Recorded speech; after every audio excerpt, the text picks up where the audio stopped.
Olá, sejam bem-vindos a mais um vídeo do meu canal. No vídeo de hoje eu irei abordar um assunto super interessante, que existem algumas dúvidas entre os enfermeiros, técnicos e auxiliares de enfermagem e graduandos de enfermagem. Nós vamos falar sobre lesão por pressão. A você que não é inscrito no meu canal, convido a se inscrever, deixar o seu like, compartilhar esse vídeo e acionar o sininho para receber novas notificações dos próximos vídeos que eu irei postar. Então vamos lá, lesão por pressão. Nós iremos abordar hoje a origem da nomenclatura lesão por pressão, que antigamente se chamava úlcera por pressão. Nós vamos falar sobre as causas da lesão por pressão, a classificação e os estágios da lesão por pressão, como ela ocorre, tá? Então tudo pertinente à lesão por pressão. No próximo vídeo eu irei falar sobre curativos utilizados, os mais modernos, sobre o curativo de lesão por pressão, para que vocês tenham conhecimento do que existe de mais moderno hoje em dia no mercado, ok? Então vamos lá. Antigamente chamávamos de úlcera por pressão. Essa nomenclatura ela mudou de alguns anos para cá. De 2016 para cá, a nomenclatura ela se chama agora lesão por pressão, ou seja, LP. Antigamente se chamava UPP, ou seja, úlcera por pressão. Essa nomenclatura ela mudou por conta do quê? Porque a lesão por pressão, antigamente chamávamos de úlcera por pressão, ou seja, UPP. Hoje chamamos de lesão por pressão. Essa nova expressão, ela descreve de uma forma mais precisa a lesão, tanto na pele intacta como na pele ulcerada. Por conta disso, a nomenclatura ela acabou sendo mudada em 2016. Definindo um pouquinho lesão por pressão, nós podemos abordar que é o quê?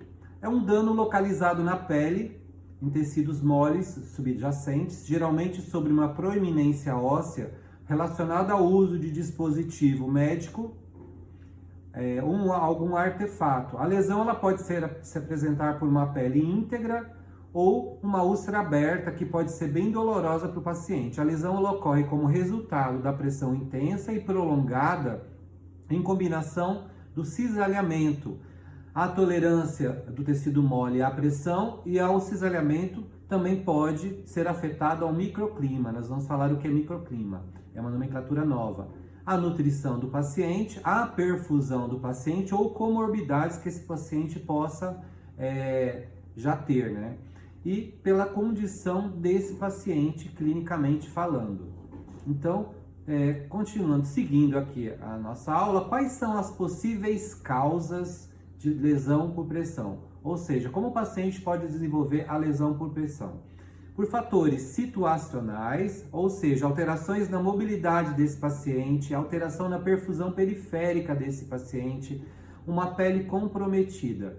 Pode ser também ocasionado por fatores intrínsecos, ou seja, uma deficiência nutricional desse paciente, uma redução na mobilidade desse paciente, a redução na percepção sensorial do paciente, ele não sente mais nada. Possivelmente um paciente diabético, ele tem uma neuropatia, paciente obeso, emagrecido demais também são suscetíveis a ter lesão por pressão.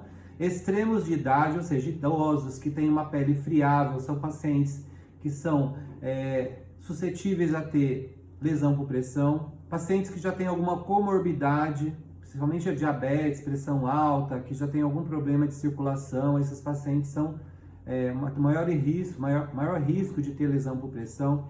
A umidade excessiva desse paciente, ou seja, paciente que utiliza fralda, fica muito tempo molhado, são pacientes que têm muito risco de ter lesão por pressão. E é claro, pacientes que já têm algum histórico de ter lesão por pressão no passado. Eles têm maiores riscos de desenvolver agora, de repente, numa nova internação, lesão por pressão. Então, dentre os fatores extrínsecos, nós podemos abordar o quê? A pressão do paciente, ou seja, a pressão que está sendo exercida na pele do paciente, a fricção. Então, o paciente está sofrendo uma fricção no leito, em cima do lençol. Por isso que é importante a dobradura. Quando nós forramos um leito, precisa estar totalmente sem nenhuma dobradura. O lençol ele tem que estar totalmente esticado, não ter nenhum tipo de resto de alimento, não esquecer tampinhas no leito do paciente, tá? O cisalhamento também pode ocorrer, né? É um fator extrínseco. E o microclima. Aí você fala, professor, o que é microclima? Microclima se refere às condições da temperatura e umidade na superfície de contato de pele e apoio desse paciente. Ou seja, o que é microclima na prática? A transpiração excessiva desse paciente, um paciente que usa fralda por uma incontinência urinária. Então, se o paciente ele tem uma umidade muito excessiva e ele está transpirando demais, uma sudorese intensa, às vezes por uma conta de glicemia ou febre, é classificado como microclima e é um fator que pode ocasionar lesão por pressão no paciente, tá bom? Então, quais são as classificações da lesão por pressão? Nós temos o estágio 1, estágio 2, estágio 3, estágio 4, temos a lesão por pressão não classificável, temos a lesão por pressão tissular profunda, a lesão por pressão associada a dispositivos e a lesão por pressão em membranas e mucosas. Vamos falar uma por uma delas, tá? Quais são os fatores de risco que esse paciente pode desenvolver a lesão por pressão? Condições mecânicas, um paciente que é suscetível à tolerância de indivíduo, causadas por forças internas, de estresse e por conta da própria morfologia da pele do paciente. Então, o paciente aí que tem uma questão de morfologia, tem uma pele mais friável, é suscetível a ter lesão por pressão ou condição mecânica. O paciente fica na mesma posição mais de 2 horas, ele é suscetível a desenvolver lesão por pressão. Como ocorre a lesão por pressão? Ela pode ocorrer através de isquemia ou deformação tecidual. Na isquemia, o que nós podemos citar? Uma perfusão prejudicada desse paciente, uma oxigenação do paciente reduzido no tecido do paciente, produtos residuais que se acumulam, a diminuição do pH do paciente, ocasionando a morte celular. Então, na isquemia, a lesão por pressão ela ocorre em horas, por isso que é preconizada a mudança de decúbito a cada 2 horas. Passando de 2 horas, o paciente ele já pode ter um começo de lesão por pressão, um aparecimento de lesão por pressão, causando uma hiperemia naquela região de compressão, de proeminência ósseas desse paciente. Pode também ocorrer através de deformação tecidual, ou seja, deformação de células, uma ruptura do citoesqueleto celular do paciente. A permeabilidade celular ela aumentada também ocasiona lesão por pressão. Paciente com a perda de homeostase. O que é homeostase? É o equilíbrio celular. Então, o equilíbrio celular ele acaba sendo prejudicado, ocasionando em minutos a morte celular desse paciente. Então, é muito mais grave essa forma de deformação tecidual, né? O que é pressão? Pressão é uma força perpendicular num ângulo reto, né? Que o paciente está reto no leito, aplicada a uma superfície da pele do paciente. Uma compressão dos tecidos cutâneos e subcutâneos desse paciente. Acaba acontecendo o quê? Um distorce, uma deformidade da pele e dos tecidos desse paciente, os tecidos moles dele, causando uma deformação sobre as proeminências ósseas do paciente. Então aqui vocês conseguem ver os lugares aonde é maior risco de desenvolver lesão por pressão nas proeminências ósseas do paciente. Então vocês estão vendo todas essas regiões em anexo nessa imagem que eu estou apresentando para vocês, ok? Então vamos lá. No estágio 1, vocês estão vendo a imagem, pode ter uma lesão por pressão, ocasionando aparecimento de uma hiperemia reativa ou uma hiperemia não reativa, ou seja, apresenta um eritema não branqueável ou uma hiperemia não reativa de uma área localizada sobre uma proeminência óssea. Nesse estágio, existe calor, edema, tumefação, dor, também podem ocorrer e podem estar presentes no paciente, ele pode referir dor.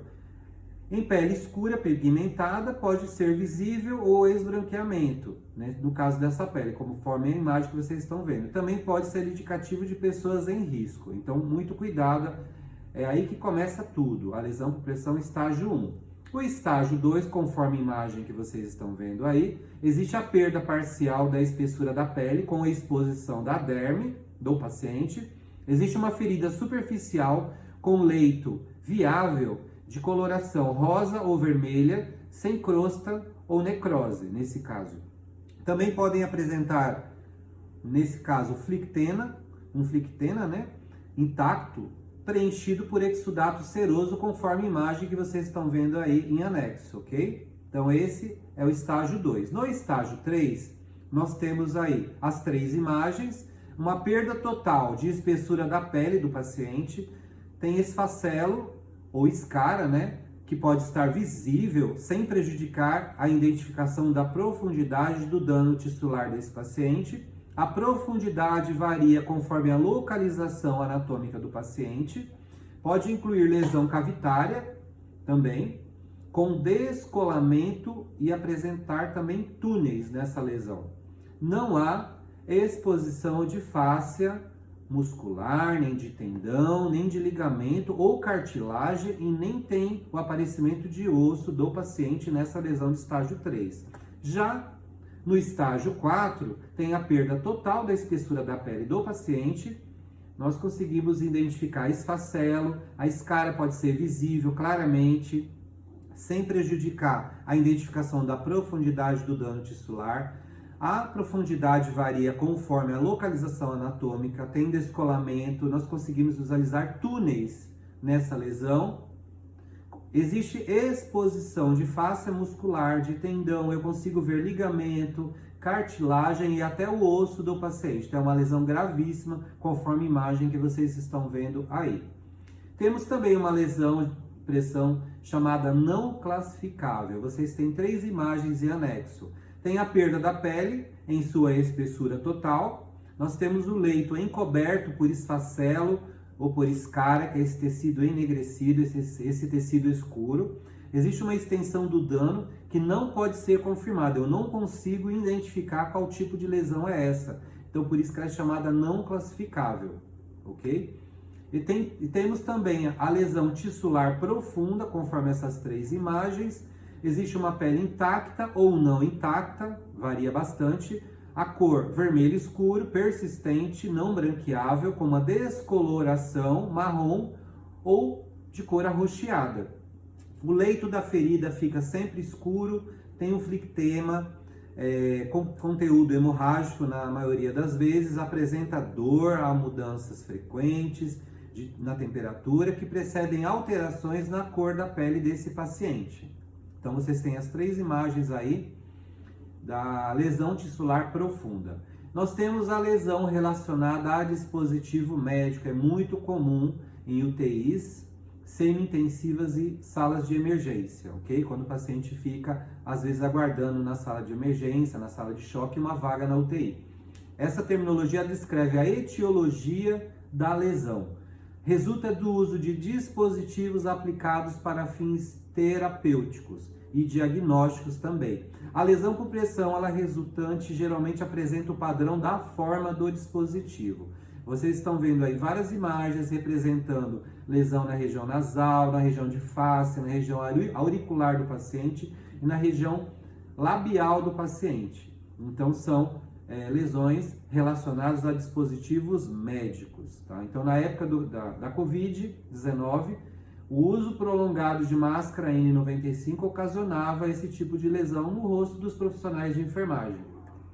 Nós temos também aqui a última, não menos importante, a lesão por pressão em membranas e mucosas. É encontrada quando há histórico de uso de dispositivos médicos no local do dano.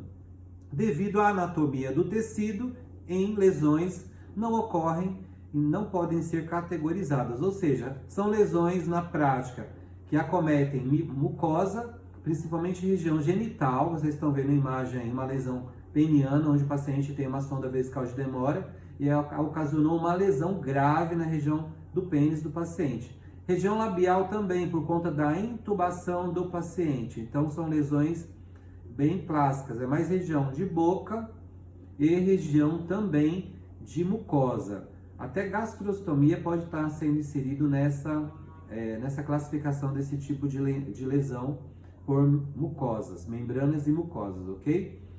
Eu espero ter ajudado vocês nesse vídeo, ter esclarecido dúvidas sobre a classificação de lesão por pressão. No próximo vídeo eu irei falar sobre curativos mais utilizados em lesão por pressão, os curativos mais modernos. Não percam esse vídeo que eu irei postar posteriormente. A você que não é inscrito no meu canal, convido a se inscrever, deixe seu like, compartilhe esse vídeo, acione o sininho para receber notificações dos próximos vídeos. Obrigado pela atenção de todos, até o próximo vídeo. Tchau, tchau!